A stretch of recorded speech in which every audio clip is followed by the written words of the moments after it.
모순, 초나라의 상인이 어떤 방패도 뚫을 수 있는 창이라고 자랑했고 어떤 창도 막을 수 있는 방패라며 손님을 모았습니다. 내란 특검에 출석한 윤석열 전 대통령이 사실상 오후 조사를 거부하자 특검팀이 변호인단의 수사방해 행위에 대해 수사 가능성을 시사하고 형사소송법상 조치 등을 거론하는 등 정면 대응에 나섰습니다. 박지영 특검보는 언론 브리핑에서 윤 전 대통령이 현재 대기실에서 머물며 조사실에 입실하고 있지 않은 상황이라며 출석을 거부하는 것과 같다고 말했습니다. 그러면서 윤 전 대통령 변호인단에 대한 수사방해 수사에 착수할 수 있고 변협 통보도 검토하고 있다고 밝혔습니다. 또 윤 전 대통령의 행동을 사실상 조사 불응으로 간주하고 형사소송법상 조치를 검토하겠다며 시사했습니다. 윤석열 전 대통령이 내란 특검에 출석했지만 사실상 조사를 거부하면서 특검팀은 강하게 반발했습니다. 특검 측은 변호인단의 수사방해 가능성까지 언급하며 정면 대응에 나섰는데요. 박지영 특검보는 윤 전 대통령이 조사실에 입실하지 않은 채 대기실에만 머무는 상황은 출석 거부와 다름없다고 밝혔습니다. 그러면서 변호인단에 대한 수사 착수와 변협 통보 가능성까지 언급했으며 윤 전 대통령의 행동을 조사 방해로 간주해 형사 소송법상 조치도 검토하겠다고 밝혔습니다. 결국 윤석열의 완강한 태도로 특검팀은 긴급 체포 가능성까지 열어두게 되었는데요. 체포영장 집행 방해와 군 관련 비화 삭제 의혹 조사도 제대로 진행되지 못한 상황입니다. 특검팀은 조만간 윤 전 대통령을 다시 불러 조사를 이어갈 예정이라고 밝혔습니다. 윤석열은 오후 조사에 응하지 않았고 이유는 체포영장을 지휘한 인물이 조사에 참여했기 때문이라 주장했지만 특검 측은 해당 인물이 실제로는 현장에 없었다고 반박했습니다. 이는 명백히 특검 조사를 회피하려는 전략적 시도이며 법의 심판을 받지 않기 위한 계산된 움직임으로 보입니다. 전직 대통령이라는 신분을 이용해 조사 일정을 끌고 법 위에 군림하려는 행위는 용납되어서는 안 됩니다. 조사가 멈춘 시간은 약 3시간으로 이 시간 동안 특검은 비상선포 국무회의 관련 조사를 우선 진행했으며 이후 윤 전 대통령이 다시 조사에 응하면서 조사는 순조롭게 이어졌다고 합니다.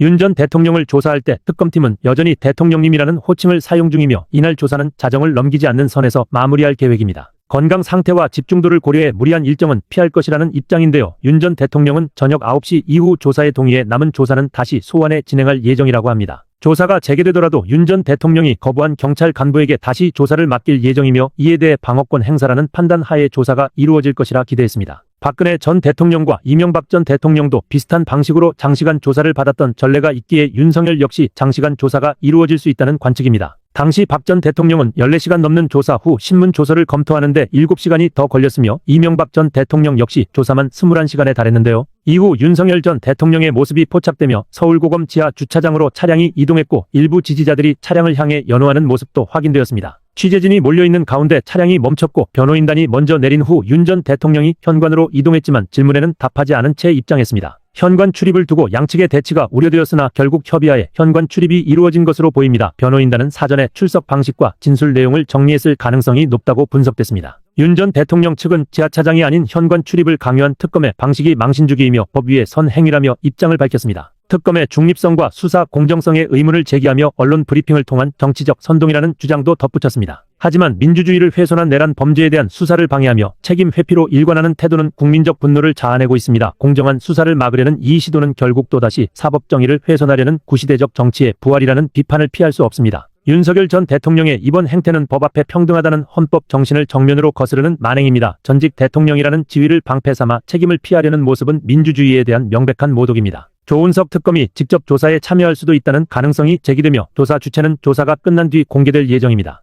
윤석열과 김건희를 비롯한 인물에 대한 철저한 수사와 처벌을 바라는 여론도 거세지고 있으며 이제는 더 이상 권력이 진실을 덮지 못하도록 감시하고 목소리를 내야 할 때입니다. 우리가 이번 사태를 통해 진정한 민주주의를 회복하려면 내란을 획책한 윤석열과 그 세력에 대한 엄정한 법의 심판이 이루어져야 합니다. 모든 권력자에게 동일한 법잣대가 적용되도록 하고 국민이 정의의 이름으로 진실을 요구하는 문화를 굳건히 세워야 할 것입니다. 내란 속의 윤석열과 국힘당의 철저한 진상규명을 원하신다면 구독과 좋아요, 알림 설정을 부탁드리며 댓글로 여러분의 민주의식을 표현해 주십시오. 다시민주TV는 여러분과 함께 올바른 민주주의를 세워가기를 원합니다. 특검을 왜 거부합니까?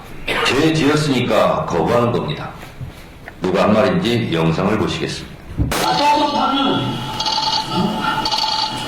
실형제만 통해서 권력자도 조사받고 측근도 조사받고 하는 것이지 특검을 왜 거부합니까? 죄 졌으니까 거부하는 겁니다. 윤석열 대통령이 2년 전 오늘 한 말입니다. 윤석열 대통령의 말대로라면 김건희 특검을 거부할 이유가 없습니다. 김건희 여사가 떳떳하면 조사받으십시오. 특검을 왜 거부합니까? 죄를 지었으니까 거부하는 것 아닙니까? 김건희 특검이 국회를 통과하자마자 윤석열 대통령실은 즉각 거부권 행사를 시사했습니다. 총선용 악법이라서 거부한다고요? 그럼 국민의힘은 대선 기간 특검을 거부하는 자가 범인이라는 캠페인을 왜 했습니까? 이 판넬에서 보듯이 특검을 거부하는 자가 범인이라면서요. 이 당시 국민의힘 주장대로라면 특검을 거부하는 윤석열 대통령실이 범인입니까?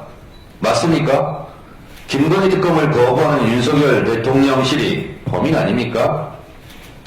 대선용 악법 타령한 것이었습니까? 진정한 나라 사랑은 없고 잘못된 아내 사랑만 지극한 윤석열 대통령이 진짜 만약 김건희 특검을 거부한다면 곧 후회하게 될 것입니다. 국민들의 윤석열 대통령에 대한 거부권 행사가 곧바로 이어질 것입니다. 지금 보시는 것처럼 저 윤 전 대통령이 탄 차량이 입장하고 있습니다. 지금 들어오고 있는데요. 네, 윤 전 대통령의 모습은 저희가 볼 수는 없습니다. 차량을 타고 있기 때문입니다. 윤 전 대통령을 향해서 연호하는 목소리도 들리고 있습니다. 주변에 지지자가 있는 걸로 보이는데요. 잠시 차량이 멈춰선 상태입니다. 네, 서울고검 지하주차장 앞의 모습 저희가 지금 계속해서 보여드리고 있습니다. 지금 검은색 차량에 윤 전 대통령이 탑승한 걸로 보이는데요. 조금씩 이동을 하고 있습니다. 지금 지하 1층 주차장으로 향하려는 걸로 보입니다. 앞서 아침에는 저 앞에 차단기가 내려져 있는 상태였는데 윤 전 대통령 측에 이제 차량이 이동을 하면서 저 차단기는 열려져 있는 상태입니다. 일단은 이동을 할 걸로 보입니다. 취재진들도 지금 지하 1층 주차장 앞, 그러니까 현관이 있는 곳이거든요. 이 앞에 기다리고 있습니다. 네, 차량이 멈췄습니다. 윤 전 대통령의 모습은 아직 보이지 않고 있고요.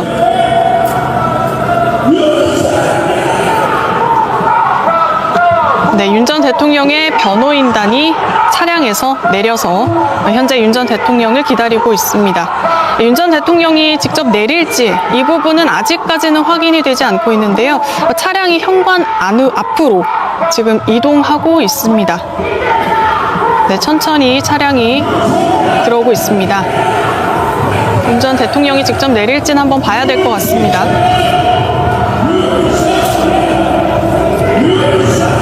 네, 지금 바로 이제 서울고검 이제 현관으로 오는 모습이거든요. 지금 과연 윤 전 대통령이 내려서 현관으로 들어갈지 한번 지켜봐야 될 것 같습니다. 네, 윤 전 대통령의 모습을 보실 수 있습니다. 들어가지 않은 이유 있으실까요? 중석 특검을 8년 만에 피의자 신분으로 만나셨는데 어떻게 보세요? 이번에도 진술거부권 행사하실 건가요?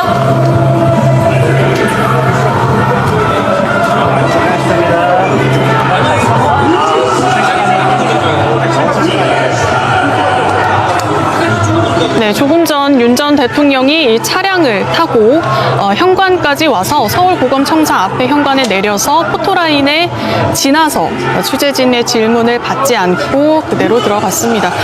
현장에서 여러 가지 질문이 나온 걸로 보입니다.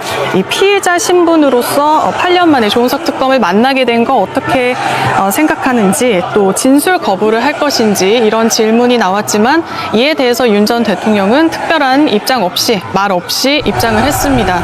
네, 조금 전 그림 다시 보겠습니다.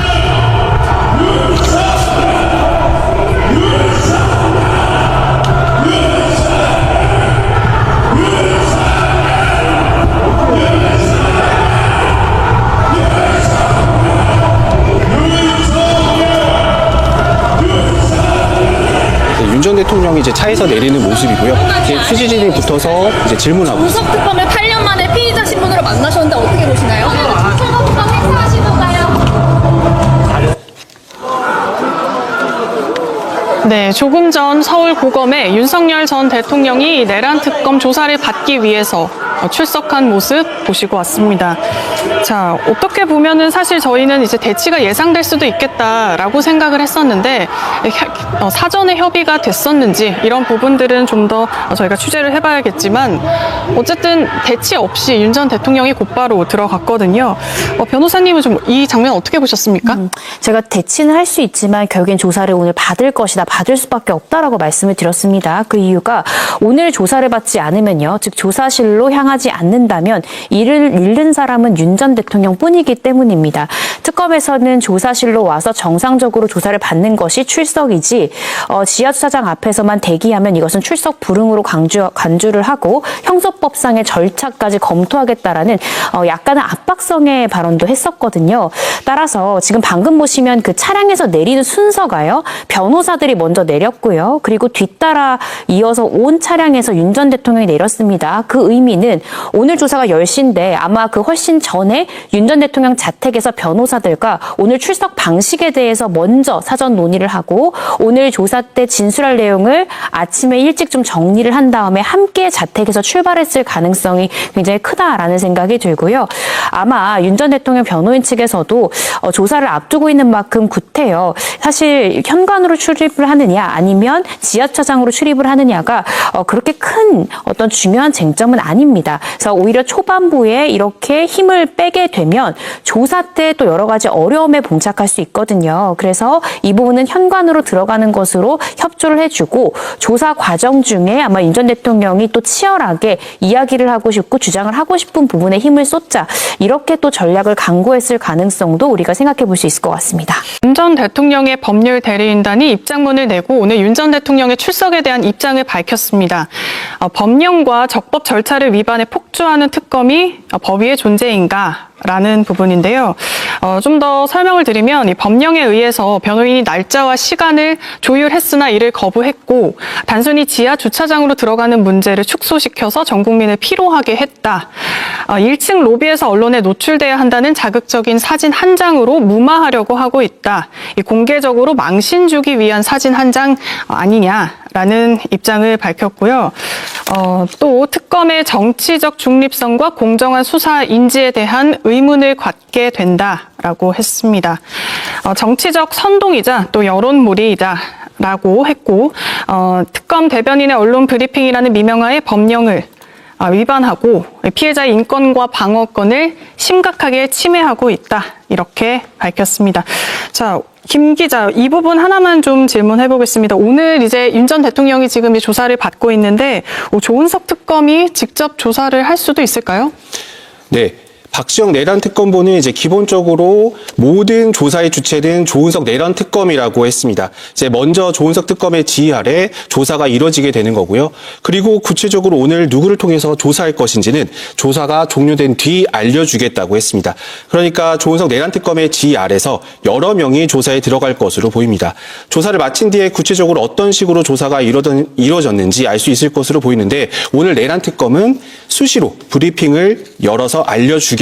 윤석열 정부는 임기 내내 국정 전반에 걸쳐 비정상적인 운영과 권력 사유와 논란에 휩싸였습니다. 특히 김건희의 국정 개입 정황이 반복적으로 포착되었고 대통령 부인의 과도한 영향력은 윤 대통령의 묵인 또는 방조 없이는 불가능했을 것이라는 지적이 잇따랐습니다. 육군 최상병 사망 사건 당시 국방부 장관의 사의 표명에 김건희가 개입한 것으로 알려졌으며 이는 윤 대통령의 책임 회피와 사정 네트워크의 과도한 개입을 상징하는 사례로 꼽히고 있습니다. 대통령실은 김건희 라인 인사들로 채워졌고 이들이 요직을 차지하며 국정 전반에 영향을 미친 정황은 여럿 확인되었습니다. 민간인이 대통령 해외 순방에 동행한 일, 대통령 관저 공사 수의계약 논란, 고가의 선물 수수 문제 등 모두 국정 운영의 투명성과 공정성을 훼손한 사건들입니다. 민주당은 이러한 문제들이 단순한 해프닝이 아니라 윤석열 정권의 구조적 부패를 상징한다고 보고 있습니다. 그럼에도 불구하고 윤 대통령은 김건희와 측근들을 일관되게 비호해왔으며 수사기관의 소환 요구에도 김건희는 응하지 않았습니다. 과거 특검을 거부하는 자가범인이라던 윤 대통령의 발언은 김건희 특검 법안이 국회를 통과하자마자 거부권 시사로 스스로 모순을 드러낸 셈이 됐습니다. 민주당은 이를 윤 대통령의 이중잣대이자 정권 사유화의 실체라고 강도 높게 비판하고 있습니다. 서울고검은 윤석열 정권 시절 확보되지 않았던 자료들을 수사 초기 단계에서 확보하며 기존 수사의 부실함을 드러냈습니다. 비화폰을 통한 대통령실과 검찰의 비공식 통화, 수사의 핵심을 피해간 태도는 권력형 범죄 은폐 시도라는 비판에서 자유로울 수 없습니다. 현재까지 확인된 윤석열 정권 관련 의혹은 무려 16가지에 이릅니다. 이는 단지 김건희 개인에 국한된 문제가 아니라 당시 대통령이 국정 운영 전반에 있어 공적 책임을 외면하고 국가 시스템을 사적 목적에 활용한 정황이 명백히 드러난 것입니다. 민주당은 이번 특검이 대한민국의 사법 정의를 회복할 수 있는 마지막 기회라고 판단하고 있으며 국정농단과 같은 반복을 막기 위해서라도 권력형 부패에 대한 철저한 수사가 반드시 필요하다고 강조합니다. 국민의 뜻은 분명합니다. 민주주의의 기본 원칙을 훼손한 자에 대한 심판이 있어야 하고 권력은 국민으로부터 나오는 것이며 국민을 위한 것이어야 합니다. 대한민국은 수많은 민주주의의 위기 속에서도 정의와 상식을 지켜온 나라입니다. 이제는 다시 국민이 주인인 나라, 정의가 살아있는 대한민국을 위해 모든 부패와 비리를 바로잡고 새로운 미래로 나아가야 할 때입니다. 국민의 눈높이에 맞는 정의로운 정치, 그리고 투명한 국정 운영이 바로 대한민국 민주주의의 근간입니다. 내란 속의 윤석열과 김건희의 철저한 진상규명을 원하신다면 구독과 좋아요, 알림 설정을 부탁드리며 댓글로 여러분의 민주의식을 표현해 주십시오. 다시민주TV는